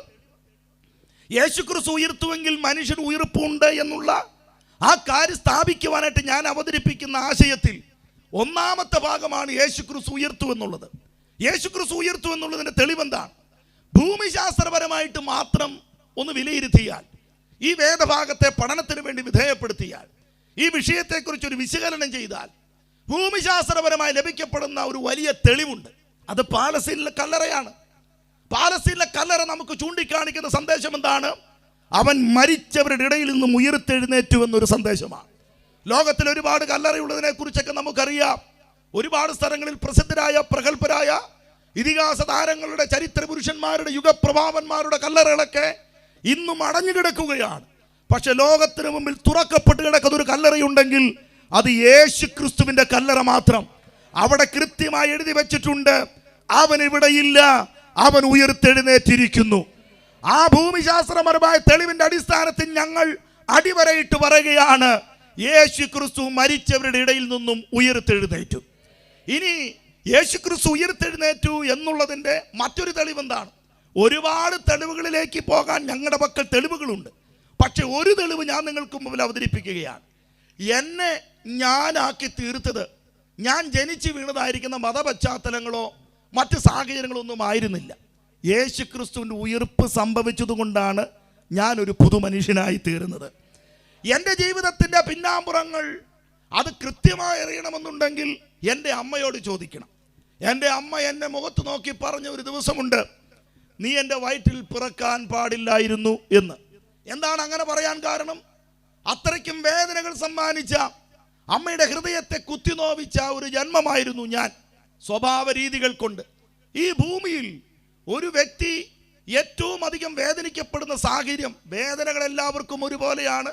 വിഷയങ്ങളുടെ ബഹുത്വങ്ങൾ നിമിത്തം, വിഷയത്തിൻ്റെ സാഹചര്യങ്ങൾക്ക് നിമിത്തം വേദനകൾക്ക് വ്യത്യാസങ്ങളൊന്നും വരുന്നില്ലെങ്കിൽ പോലും ഒരു മാതൃഹൃദയം വേദനിക്കുന്നിടത്തോളം വേറെ ഏത് വേദനയുള്ളത്? എൻ്റെ അഭിപ്രായത്തിൽ എൻ്റെ അമ്മ സ്വന്തം ജന്മം നൽകിയ കുഞ്ഞിനെ ഓർത്തുകൊണ്ട് വേദനപ്പെട്ട വേദനയുടെ ആ ആധിക്യത്തിൽ നിന്നും കൊണ്ട് പറയും, നീ പിറക്കരുതായിരുന്നുവെന്ന് പറയുന്ന ഗതികെട്ട വാക്ക് പറയണമെന്നുണ്ടെങ്കിൽ എൻ്റെ ജീവിതം ഏത് നിലകളിലായിരിക്കണം? എൻ്റെ എന്ന് മാത്രമല്ല, എനിക്ക് ചുറ്റിനുമുള്ള പലരുടെയും ജീവിതം അങ്ങനെയായിരുന്നു. എന്നാൽ ഞങ്ങൾ ഇട്ടിരിക്കുന്ന ഈ വെള്ള വസ്ത്രം പോലെ ജീവിതം പരിപാവനമായി, പരിശുദ്ധമായി, സമാധാന സന്തോഷത്തിൻ്റെ അനുഭവത്തിലേക്ക് വന്നിട്ട് കുടുംബത്തിനും നാടിനും സമൂഹത്തിനും ഒരു അനുഗ്രഹമായി തീരാനുള്ള കാരണം യേശുക്രിസ്തു മരിച്ചവരിൽ ഉയർത്തെഴുന്നേറ്റു എന്നുള്ളത് കൊണ്ടാണ്. ആ യേശുക്രിസ്തു ഉയർത്തെഴുന്നേറ്റു, അവൻ്റെ സാന്നിധ്യം ഞങ്ങൾക്ക് അനുഭവിപ്പാനും അവൻ്റെ സാന്നിധ്യത്താൽ ഞങ്ങൾക്ക് ജീവിതത്തിൽ പരിവർത്തനം കിട്ടിയത് കൊണ്ടാണ് ഈ ജീവിതം ഇത്രത്തോളം ധന്യകരമായി തീർന്നത്. പ്രിയപ്പെട്ട സ്നേഹിതരെ, ഭൂമിശാസ്ത്രപരമായ തെളിവുകളും എൻ്റെ ജീവിതത്തെ, അനുഭവത്തെ സാക്ഷ്യമാക്കി ഞാൻ ഇന്ന് രാത്രിയിൽ പറയുന്നു, നിങ്ങളുടെ ജീവിതത്തിന് ഒരു പരിവർത്തനം ഉണ്ടാകാൻ ഏക വഴി യേശുക്രിസ്തുവിലേക്ക് വരിക എന്നുള്ളത് മാത്രം. ദൈവത്തിന് സ്തോത്രം. ഞാൻ തൊട്ടു മുമ്പ് പറഞ്ഞതായിരിക്കുന്ന 3 ആശയങ്ങളുണ്ട്. അതിൽ ബൈബിൾ വിഭാവനം ചെയ്യുന്ന ആശയത്തിൽ ഒന്നാമത്തെ കാര്യമാണ് പാപം. മരണമെന്ന് പറയുന്ന ഒരു അവസ്ഥ ഉള്ളത് കൊണ്ടല്ലേ പുനരുത്ഥാനമെന്ന് പറയുന്ന ഒരു അവസ്ഥയും ഉള്ളത്. മരണമില്ലെങ്കിൽ പിന്നെ പുനരുത്ഥാനം ഇല്ലല്ലോ. എന്തായാലും പുനരുത്ഥാനമില്ലെന്ന് പറഞ്ഞാലും മരണമില്ലെന്ന് ആരും പറയില്ലല്ലോ. മരണം ഒരു യാഥാർത്ഥ്യമാണ്. മരണത്തിൽ നിന്ന് രക്ഷപ്പെടാൻ വേണ്ടിയിട്ടാണ് മനുഷ്യൻ ഈ കാട്ടിക്കൂട്ടുന്ന എല്ലാ കാര്യങ്ങളും, രാവിലെ എഴുന്നേറ്റ് നടക്കുന്നത്, നല്ല ഭക്ഷണം കഴിക്കുന്നത്, അതുപോലെ തന്നെ ജിംനേഷ്യത്തിൽ പോകുന്നത്, നല്ല മരുന്ന് കഴിക്കുന്നത്, നല്ല നല്ല വീടുകളിൽ പാർക്കാൻ ശ്രമിക്കുന്നത്, നല്ല നല്ല വാഹനങ്ങളിൽ സുരക്ഷമായി സഞ്ചരിക്കാൻ ശ്രമിക്കുന്നതൊക്കെ പെട്ടെന്ന് മരിക്കാനോ അപകടത്തിലും രോഗത്തിലൊന്നും ആകെ പോകാൻ താല്പര്യമില്ലാത്തത് കൊണ്ടാണ്. മരണത്തെ എല്ലാ മനുഷ്യരും ഭയക്കുന്നു. മരണത്തെ ഭയക്കാൻ കാരണം എന്താണ്?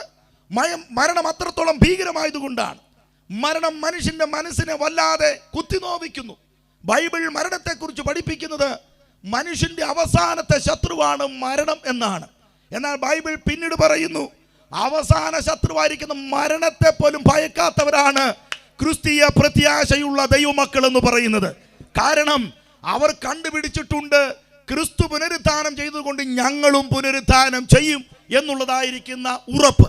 ആ ഉറപ്പിലേക്കാണ് ഇന്ന് രാത്രിയിൽ ഞാൻ എൻ്റെ സന്ദേശത്തിൽ കൂടെ ദേശനിവാസികളെ, പ്രിയപ്പെട്ടവരെ ആഹ്വാനം ചെയ്തുകൊണ്ടിരിക്കുന്നത്.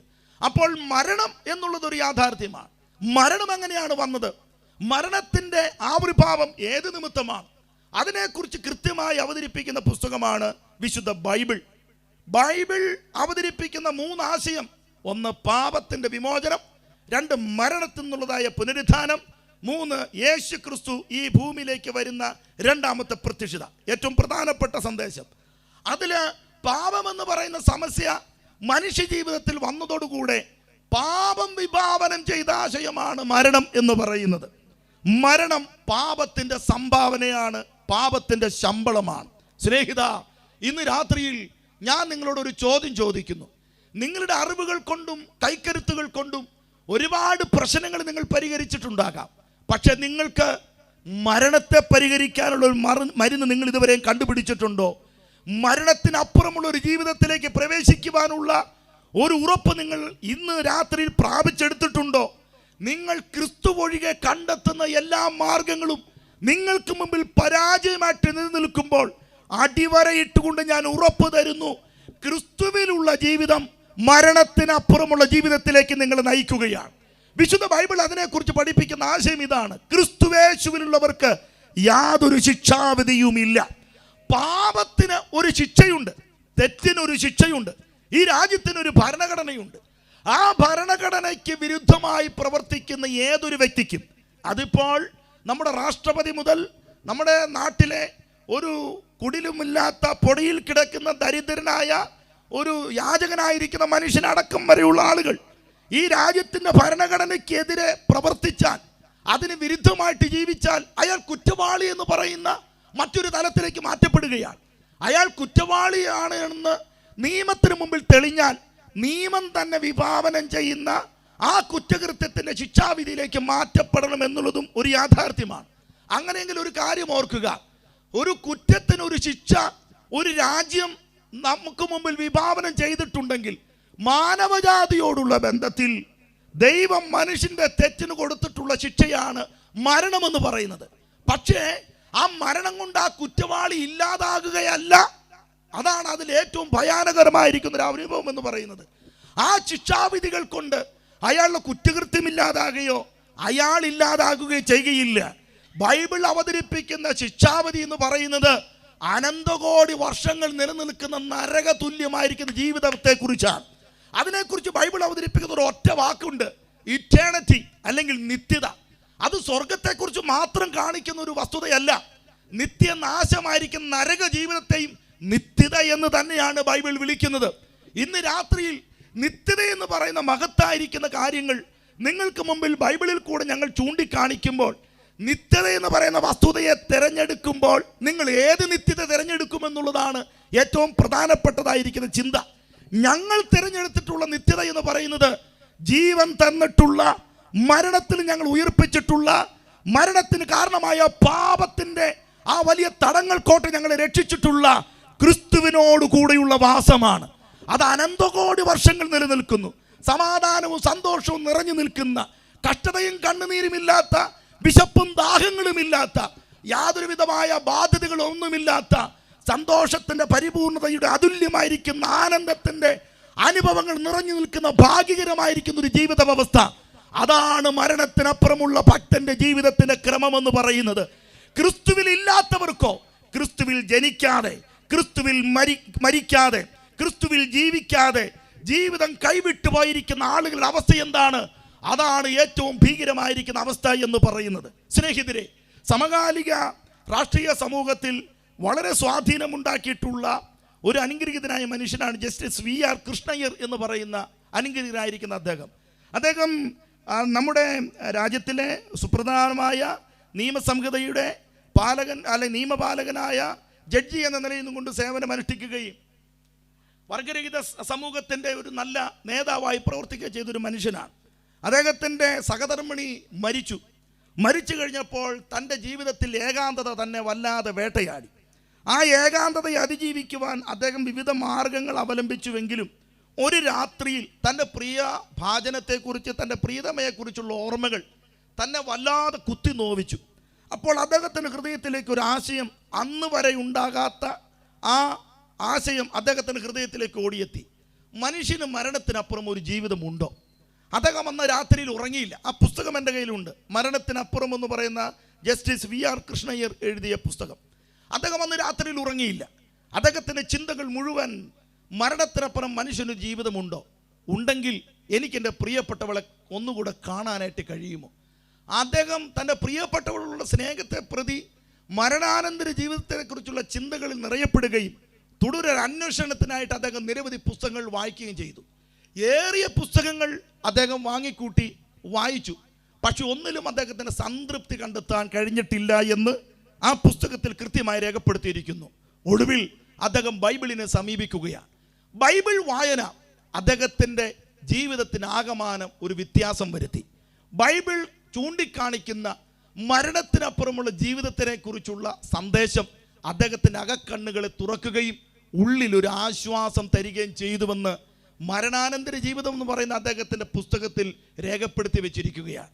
ഞാൻ പറഞ്ഞത്, ആവശ്യമായി വരുമ്പോഴാണ് ഇത്തരത്തിലുള്ള അന്വേഷണം നമ്മൾ നടത്തുന്നത്.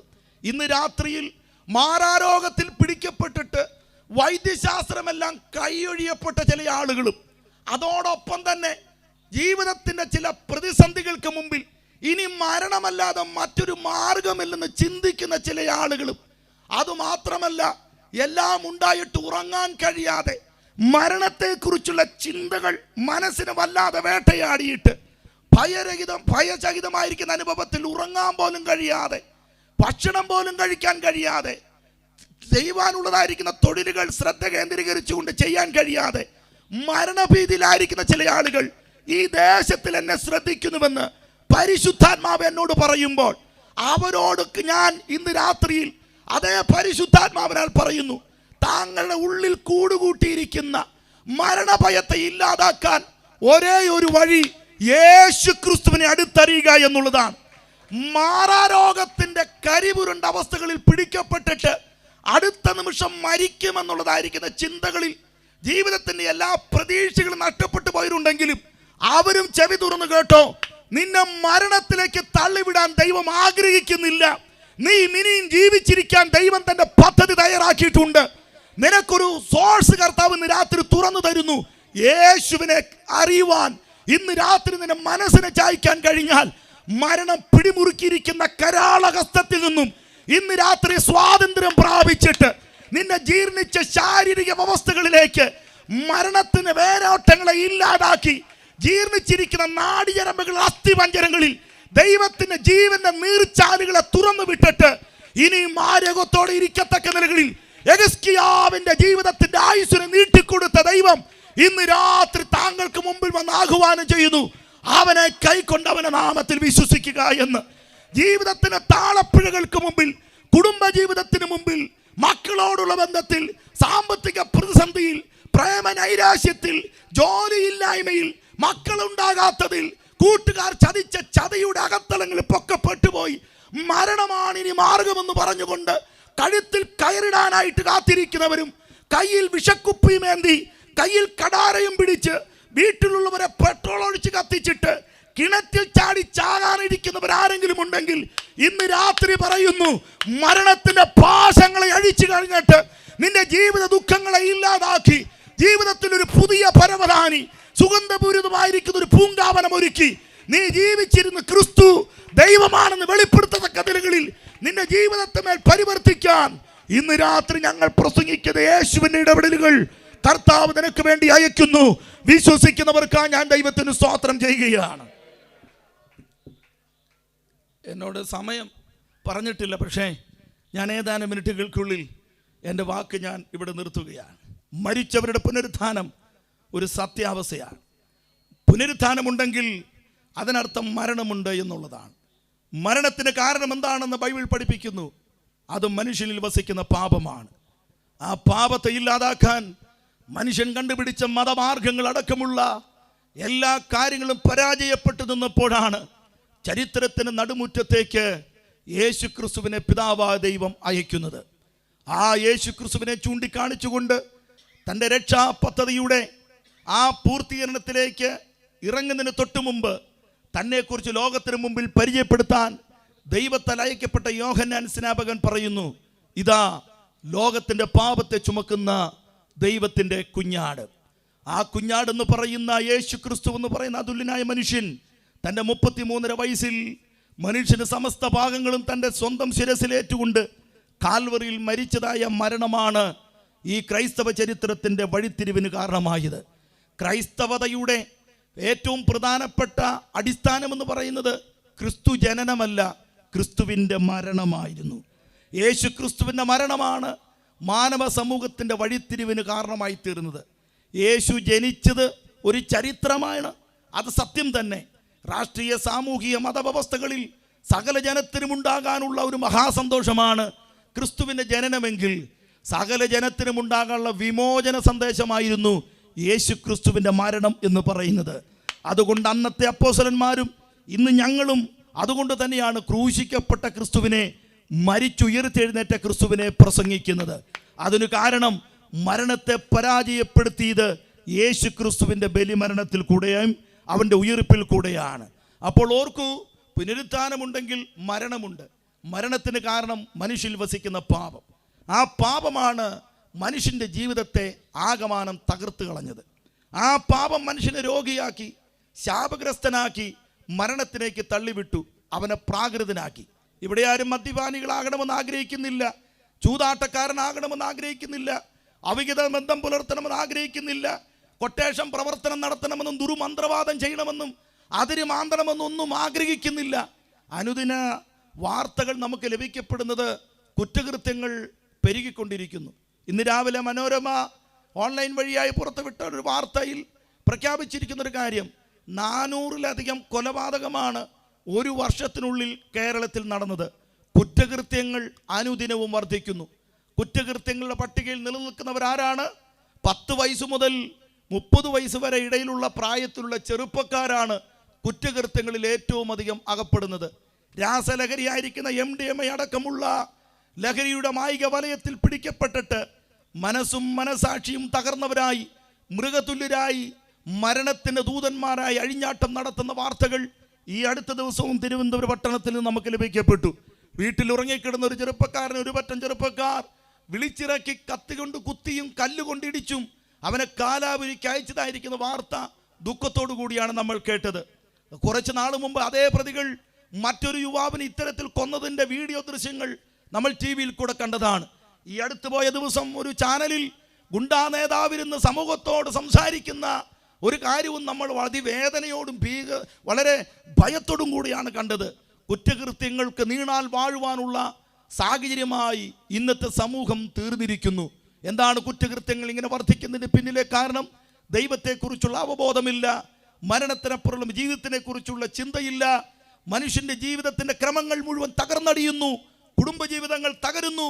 നാളെയുടെ തലമുറകളായി, നട്ടെല്ലുകളായി, സമൂഹത്തിൻ്റെ കാവലാളുകളായി, ആ അടിസ്ഥാന കല്ലുകളായി തീരേണ്ട നമ്മുടെ സമൂഹത്തിലെ കുഞ്ഞുങ്ങളെല്ലാം വഴിയാധാരമാകുന്നു. കേരളം ഒരു ഭ്രാന്താലയവും ഒരു പ്രേതാലയവുമായി തീർന്നുകൊണ്ടിരിക്കുകയാണ്. ഇവിടെ ഇത്തരത്തിലുള്ള ഈ ചോദ്യത്തിന് മുമ്പിൽ ഇവിടുത്തെ സാംസ്കാരിക രാഷ്ട്രീയ മതമേലാളന്മാർ ഉത്തരം തരേണ്ടതായിട്ടുണ്ട്. നിങ്ങൾ നിങ്ങളുടെ പ്രസ്ഥാനത്തെ നിലനിർത്തുവാൻ, അരാജകത്വം അഴിച്ചുവിടുവാനുള്ളതായിരിക്കുന്ന കൂട്ടുകെട്ടുകൾ നടത്തി അതിനുള്ള സാഹചര്യം ഒരുക്കി ഈ സമൂഹത്തെ നശിപ്പിക്കേണ്ടതിന് മൗന അനുവാദങ്ങൾ കൊടുക്കുമ്പോൾ ഞങ്ങൾക്ക് മൗനമായിരിക്കാൻ കഴിയുകയില്ല. അതിന് കാരണം ഒരു കാലഘട്ടത്തിൽ ഞങ്ങളും ഞങ്ങളുടെ കുടുംബങ്ങളും അനുഭവിച്ച നരകവേദന അത്രയ്ക്കും ഭീകരമായിരുന്നു. ആ അനുഭവത്തിൽ ഞങ്ങൾക്ക് വിമോചനം തന്നത് യേശു ക്രിസ്തുവിൻ്റെ സ്നേഹമാകൊണ്ട് ഞങ്ങൾ വിളിച്ചു പറയുന്നു, യേശുവിനല്ലാതെ ഈ സമൂഹത്തെ മാറ്റിയെടുക്കാൻ കഴിയുകയില്ല. യേശുവിനല്ലാതെ സമൂഹത്തിൻ്റെ തകർച്ചകളെ പരിഹരിക്കാൻ കഴിയുകയില്ല. വ്യക്തികളുടെ ജീവിതത്തിന് പരിവർത്തനം നടത്താൻ കഴിയുകയില്ല. കുടുംബ ബന്ധങ്ങളെ ഊട്ടിയുറപ്പിക്കാൻ കഴിയില്ല. സ്വാതന്ത്ര്യം, സമത്വം, സാഹോദര്യം എന്ന് പറയുന്ന മഹത്തായിരിക്കുന്ന ആ മാനവികതയുടെ മൂല്യതകൾ നിലനിർത്താൻ കഴിയുകയില്ല. അതുകൊണ്ട് ഇന്ന് രാത്രി ഞങ്ങൾ സ്നേഹപുരസ്സരം വിളിച്ചു പറയുന്നു, യേശു ക്രിസ്തുവിനെ സ്വീകരിക്കുക. അവനെ കൈക്കൊണ്ട് അവന്റെ നാമത്തിൽ വിശ്വസിക്കുന്ന ഏവർക്കും ദൈവമക്കളായി തീരുവാനുള്ള അനുവാദം ലഭിക്കപ്പെട്ടിരിക്കുന്നത് കൊണ്ട് പണം കൊടുക്കാതെ, നേർച്ച കാഴ്ചകൾ നടത്താതെ, ഉരുണ്ട് നേർച്ചകൾ നടത്താതെ, നാണയത്തുട്ടുകൾ വലിച്ചെറിയാതെ, മെഴുകുതിരികൾ നാളങ്ങൾ നടത്താതെ, ശരീരത്തിന് ദണ്ഡനമേൽപ്പിക്കാതെ, വിശ്വാസമെന്ന് പറയുന്ന അമൂല്യമായിരിക്കുന്ന ഒരൊറ്റ വ്യവസ്ഥ ഇരുന്നുകൊണ്ട് ജീവിതത്തെ മാറ്റിയെടുക്കാൻ ഇന്ന് രാത്രി സുവിശേഷത്തിൽ കൂടെ ഞങ്ങൾ നിങ്ങളെ ആഹ്വാനം ചെയ്യുകയാണ്. അതുകൊണ്ട് ഓർക്കുക, ഈ ജീവനോടിരിക്കുമ്പോൾ ചെയ്തു കൂട്ടുന്ന പരാക്രമങ്ങൾക്ക് നാളെയുടെ ദിവസങ്ങളിൽ മറുപടി കൊടുക്കേണ്ടതായിട്ട് വരും. അന്ന് പരാജയപ്പെട്ട് മുഖം കുനിച്ച് നിത്യദുഃഖത്തിലേക്ക് പോകാതിരിക്കാൻ യേശു ക്രിസ്തുവിനെ സ്വന്തം രക്ഷിതാവും കർത്താവുമായി സ്വീകരിക്കുക. പറയാനേറെ ആശയങ്ങളുണ്ട്. അപ്പോൾ പുനരുത്ഥാനമുണ്ടെങ്കിൽ മരണമുണ്ട്. മരണത്തിന് കാരണം പാപമാണ്. പാപത്തെ ഇല്ലാതാക്കാനായിരുന്നു യേശു ക്രിസ്തു ഭൂമിയിലേക്ക് വന്നത്. ബൈബിൾ പറയുന്നു യേശു ക്രിസ്തു പാപികളെ രക്ഷിപ്പാൻ ഭൂമിയിൽ വന്നു എന്നുള്ളത് സത്യമാണ്. അടുത്തത് പറയുന്നു ഈ പാപത്തിനും മരണത്തിനും ചുക്കാൻ പിടിക്കുന്നത് മറ്റൊരു ശക്തിയാണ്. ദൈവത്തിന് ഘടകവിരുദ്ധമായി നിൽക്കുന്ന ഈ ലോകത്തെ ഉഴുതുമറിക്കുന്ന ഈ ഇരുട്ടിൻ്റെ അധിപതിയായിരിക്കുന്ന സാത്താൻ. ഈ ആധുനിക ലോകത്തിൽ സാത്താൻ, ദൈവം, പിശാച്, നരകം, സ്വർഗം എന്നുള്ള കാര്യത്തെക്കുറിച്ചൊക്കെ പറയുമ്പോൾ പല ആളുകൾ ഇങ്ങനെ ഊറിച്ചിരിക്കുന്നത് ഞങ്ങൾ കണ്ടിട്ടുണ്ട്. പക്ഷെ ഓർക്കുക, ഇന്ന് ചിരിച്ചാൽ നാളെ നിങ്ങൾ ദുഃഖിക്കേണ്ടതായിട്ട് വരും. ഇന്ന് ഞങ്ങളിത് പ്രസംഗിക്കുന്നതുകൊണ്ട് ദുഃഖിക്കേണ്ടി വന്നാൽ ഞങ്ങൾ നാളെ നിത്യ സന്തോഷത്തിലേക്ക് മാറ്റപ്പെടുമെന്നുള്ളതാണ് മറ്റൊരു പ്രത്യേകത. അതുകൊണ്ട് ഇന്ന് നിങ്ങൾക്ക് വരാൻ പോകുന്ന അനുഭവത്തെ ഓർത്തുകൊണ്ട് ദുഃഖത്തോടെ പറയുന്നു, നിങ്ങൾ ചിരിക്കാതെ ഇന്ന് രാത്രി സ്വന്തം ജീവിതത്തെക്കുറിച്ചൊന്ന് തിരിച്ചറിയുവാൻ നിങ്ങൾ പരിശ്രമിക്കണമെന്നും കൂടെ ഈ വേദിയിൽ കൂടെ ഞാൻ നിങ്ങൾക്ക് മുമ്പിൽ ആവശ്യപ്പെടുകയാണ്. അപ്പോൾ ഓർക്കുക, മരിച്ചവരുടെ പുനരുത്ഥാനം ഒരു യാഥാർത്ഥ്യമാണ്. അത് പുനർജീവനല്ല, അത് പുനരുത്ഥാനമാണ്. എന്നാൽ പുനരുത്ഥാനം ചെയ്യാൻ ഒരു ജീവിതക്രമത്തിലേക്ക് കടക്കണമെന്ന് ബൈബിൾ നമ്മളെ പഠിപ്പിക്കുന്നു. അതിന് വീണ്ടും ജനനം, അത് സത്യത്തിൽ പുനർജന്മം എന്ന് പറയുന്ന ആ മുൻ ആശയത്തോട് ചേർന്ന് നിൽക്കുന്നത് അല്ലെങ്കിൽ പോലും മറ്റൊരു പരിവർത്തനത്തിൻ്റെ അനുഭവത്തെക്കുറിച്ച് കാണിക്കുന്നതാണ് വീണ്ടും ജനനം എന്ന് പറയുന്നത്. എങ്ങനെ നമുക്ക് പുനരുത്ഥാനത്തിൽ പങ്കാളിയായി തീരാൻ കഴിയും? മരണത്തിനപ്പുറമുള്ള ജീവിതം നമുക്ക് നേടിയെടുക്കാൻ കഴിയും. മരണാനന്തര ജീവിതത്തെക്കുറിച്ച് അന്ധമായി വിശ്വസിച്ച 3 ചെറുപ്പക്കാർ, അത് ഡോക്ടർമാരാണ്, ഇവിടെ നിന്നും മറ്റൊരു സംസ്ഥാനത്തേക്ക് പോയി അവിടെ ഹോട്ടലിൽ റൂം എടുത്ത് ആത്മഹത്യ ചെയ്ത ഒരു വാർത്ത 1 മാസം മുമ്പാണ് നമ്മൾ കേട്ടത്. നിരന്തരം അവർ ഗൂഗിളിൽ കൂടെ നടത്തിയ പരിശോധനയ്ക്ക് അടിസ്ഥാനത്തിൽ അവർ കണ്ടെത്തി മരണത്തിനപ്പുറം ഒരു ജീവിതമുണ്ട്. അതിലേക്ക് പോകാൻ വേണ്ടി തൻ്റെ കാമുകിയെയും കാമുകിയുടെ കൂട്ടുകാരിയും കൂട്ടിക്കൊണ്ട് വീട് വിട്ടിറങ്ങിയ ചെറുപ്പക്കാരൻ 3 പേരും ആത്മഹത്യയുടെ വഴിയിൽ കൂടെ മരണത്തെ പുൽകിയ വാർത്ത. ആധുനിക ലോകത്തിൽ, പരിഷ്കൃത സമൂഹത്തിൽ, വിദ്യാസമ്പന്നരായിരിക്കുന്ന ആളുകൾക്കിടയിൽ ഇത്തരത്തിലുള്ള മിഥ്യാധാരണകൾ വെച്ചു പുലർത്തി ജീവിതം നശിപ്പിക്കുമ്പോൾ ഞങ്ങൾക്ക് അഭിമാനത്തോടെ പറയാൻ കഴിയും, മറ്റൊന്നിലും പ്രശംസിക്കാനായിട്ട് ഞങ്ങൾക്കില്ലെങ്കിലും ക്രിസ്തുവിൽ കൂടെയുള്ള മരണാനന്തര ജീവിതം ഞങ്ങൾ സ്വീകരിച്ചിട്ടുണ്ട്. അതിലേക്ക് ഞങ്ങൾ ഒരിക്കൽ കൂടി സ്വാഗതം ചെയ്യുകയാണ്. അപ്പോൾ ഈ പുനരുത്ഥാനത്തിൻ്റെ അനുഭവത്തിലേക്ക് പ്രവേശിക്കാനുള്ള ആദ്യത്തെ നടപടിയെക്കുറിച്ച് വിശുദ്ധ ബൈബിൾ നമുക്ക് മുമ്പിൽ വിഭാവനം ചെയ്യുന്നു. അത് മറ്റൊന്നുമല്ല, വീണ്ടും ജനനം എന്നുള്ളതാണ്. ആ വീണ്ടും ജനനത്തെ എങ്ങനെയാണ് യേശു ക്രിസ്തു അവതരിപ്പിക്കുന്നത് എന്ന് ഞാൻ ഒറ്റ വാക്കിൽ പറഞ്ഞ് എൻ്റെ വാക്ക് ഞാനിവിടെ നിർത്തുകയാണ്. ആമേൻ, ആമേൻ. ഞാൻ നിന്നോട് പറയുന്നു, വെള്ളത്താലും ആത്മാവിനാലും നീ ജനിച്ചില്ല എങ്കിൽ ദൈവരാജ്യത്തിൽ കടപ്പാൻ കഴിയുകയില്ല, നിത്യതയിൽ കടപ്പാൻ കഴിയുകയില്ല, പുനരുത്ഥാനത്തിൽ പങ്കാളിത്തം വഹിക്കാൻ കഴിയുകയില്ല. യേശു ക്രിസ്തു പുനരുത്ഥാനത്തിൽ പങ്കാളിത്തം വഹിക്കാൻ മനുഷ്യരോട് ആവശ്യപ്പെടുമ്പോൾ അതിൻ്റെ ആദ്യ നടപടിയായിട്ട് അവതരിപ്പിക്കുന്ന ആശയമാണ് വീണ്ടും ജനനം എന്ന് പറയുന്നത്.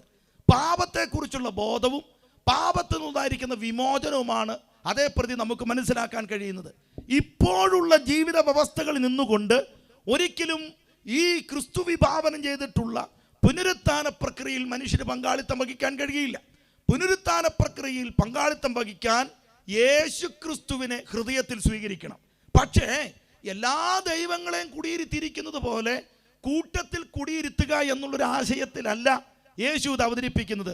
യേശുവിനെ ഏകരക്ഷകനും ഏകകർത്താവും ഏക ദൈവവുമായിട്ട് അംഗീകരിക്കണമെന്ന് വിശുദ്ധ ബൈബിൾ കൃത്യമായി നമ്മളെ പഠിപ്പിക്കുന്നു. അനേകരുടെ കൂട്ടത്തിൽ ഒരുവനായിട്ടല്ല, അവനെ മാത്രം ഹൃദയത്തിൽ സ്വീകരിക്കുക.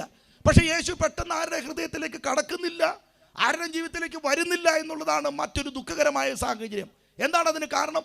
യേശുവിന് ഒരു മനുഷ്യൻ്റെ ഹൃദയത്തിലേക്കും ജീവിതത്തിലേക്കും വരാൻ കഴിയാത്ത വിധത്തിൽ തടസ്സമായി നിൽക്കുന്നത് എന്താണ്? തൊട്ടു മുമ്പ് പറഞ്ഞത് പാപം തന്നെ, ജന്മപാപം. എല്ലാ മനുഷ്യരും പാപത്താലാണ് ജനിക്കപ്പെട്ടത്. നീതിമാന്മാരാരുമില്ല, ഒരുത്തൻ പോലുമില്ല. എല്ലാവരും പാപത്തിൽ പിടിക്കപ്പെട്ടിരിക്കുന്നു.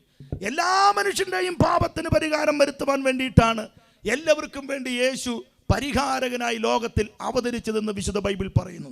സ്നേഹിതരെ, പ്രിയപ്പെട്ടവരെ, ബൈബിൾ തരുന്ന രക്ഷാപദ്ധതിയുടെ മരണാനന്തര ജീവിതത്തിനെ കുറിച്ചുള്ള വിശദീകരണങ്ങൾ 1 മണിക്കൂറോ 3 ദിവസത്തെ യോഗം കൊണ്ടോ ഒന്നും ഇവിടെ ആർക്കും പറഞ്ഞു തീർക്കാനായിട്ട് കഴിയുകയില്ല. പടിപടിയായി മനസ്സിലാക്കിക്കൊണ്ട് ജീവിതത്തിൻ്റെ ഉറപ്പ് പ്രാപിക്കുക എന്നുള്ളതാണ് അതിൻ്റെ മറ്റൊരു പ്രത്യേകത.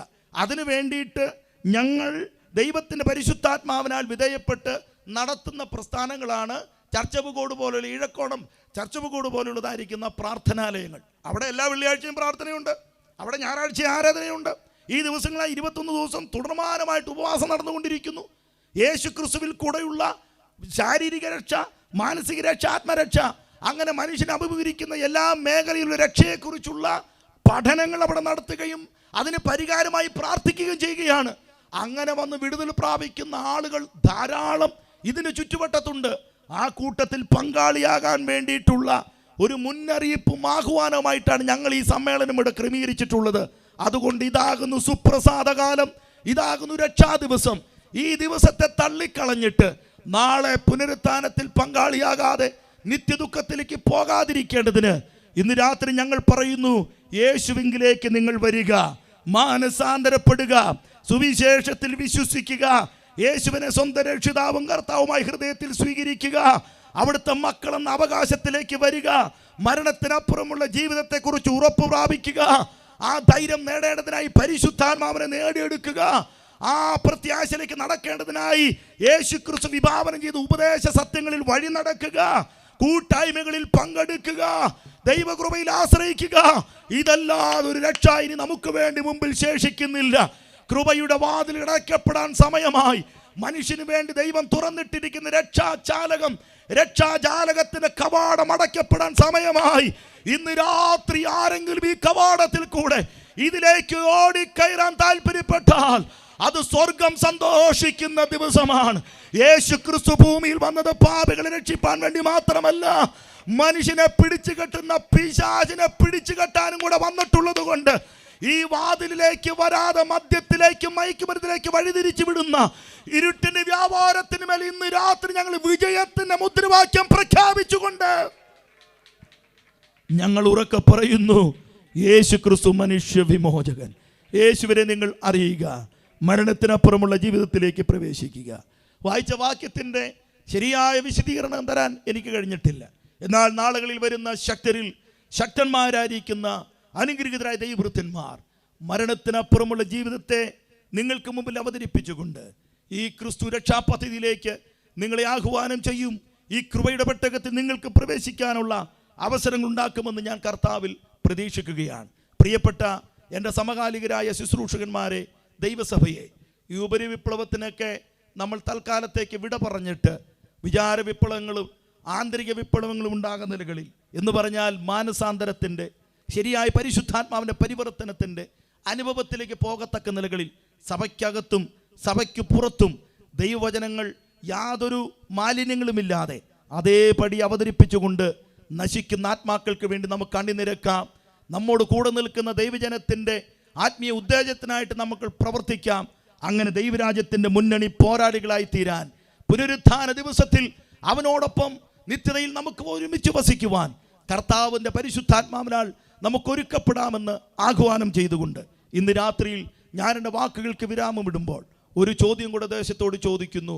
ഇന്ന് രാത്രി നിൻ്റെ പ്രാണനെ ദൈവം തിരിച്ചു ചോദിച്ചാൽ നിൻ്റെ നിത്യത നീ എവിടെ ചിലവഴിക്കും? ഇന്ന് യേശുവിനെ ഹൃദയത്തിൽ സ്വീകരിക്കാൻ കഴിഞ്ഞാൽ മരണത്തിനപ്പുറമുള്ള ജീവിതം അതിൽ കൂടെ നിനക്ക് സൗജന്യമായി ലഭിക്കപ്പെടും.